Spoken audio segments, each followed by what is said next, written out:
Smuts. I am the founder of Streetlight Schools.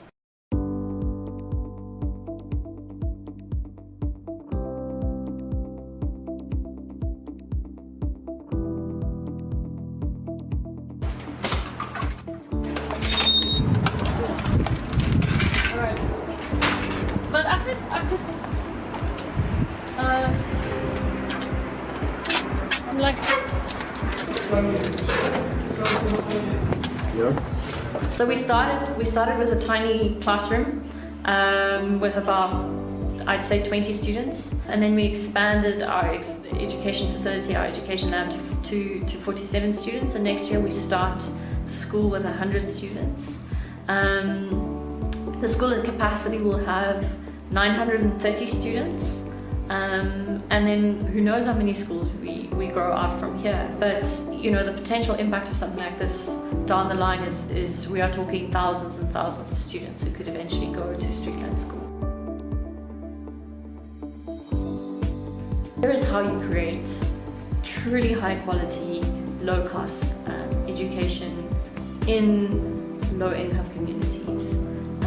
That's step one. Step two is, how do we grow these schools? So how do we make sure that more and more people have access to this kind of education? You know, how do we make sure that this is something that is available to more and more students? And then the third step is from there is to take it as part of a broader conversation and say, you know what, if this is possible within the parameters of the resources that we have in this country, then why is this not what education looks like for every child in South Africa?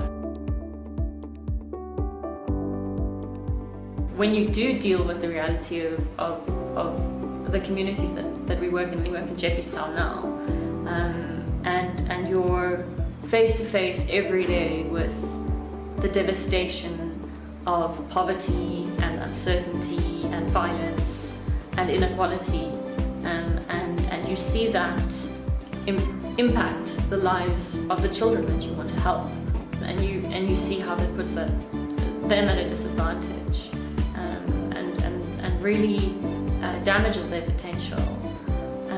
That's emotionally very difficult to deal with, because you do feel like the need is so enormous and your capacity to react to it isn't enough for everything that has to be done. But that also ultimately drives you. The founder of Biala, who is an affordable housing company in the inner city of Johannesburg, the CEO of that company, Jay, he was our first supporter, and really they've been incredible in terms of getting us off the ground. We have an incredible group of technical advisors from all over the world who have devoted so many hours of their free time to helping me design the model, to thinking through organizational challenges, to hiring issues. My staff have been amazing. Most of my staff started as volunteers and committed often months of their time before we took them on as full-time employees. It's so humbling to think about how committed these individuals have been to providing excellent education to the children of Jeppestown. The first time that we secured significant funding was through a young American man who contacted me after having heard from about our organization, and he comes from Pakistan, and he said, you know, I wish we had something like this in Pakistan. How can I help you grow out Streetlight? And he managed to fundraise something like 200,000 Rand for us over the course of 3 weeks out of his network in America, which was, you know, someone at that stage I had never met. We have now been able to get more generous support from foundations. So the Learning Trust and the DG Murray Trust have both come on board to help support us. But what makes me incredibly proud about this organization is even now, most of our support comes from individuals. But for us to continue to grow and for us to really execute on the vision that we have for this organization, we will need tremendous amounts of support.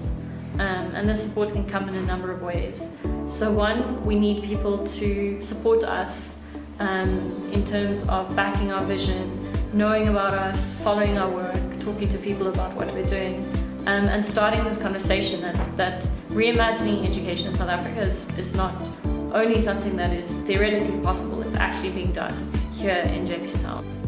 We need people to actually back us. We need people to financially support our work, to partner with us, to help make sure that we keep those lights on for those children. I can't imagine my life being more worthwhile following any other pursuit. And so if you have an idea that has been in the back of your head and you can't get rid of, and you keep thinking, oh, what if we did this? I would want to say to you, it's not easy, but it is the most worthwhile decision you could possibly make. And even if we don't succeed, it's still so worth trying. It's so worth going through that process for what you learn about your community, what you learn about what living a life in service of human rights really means in terms of what you learn about yourself and what you're truly capable of if you're motivated and if you really believe and care about it.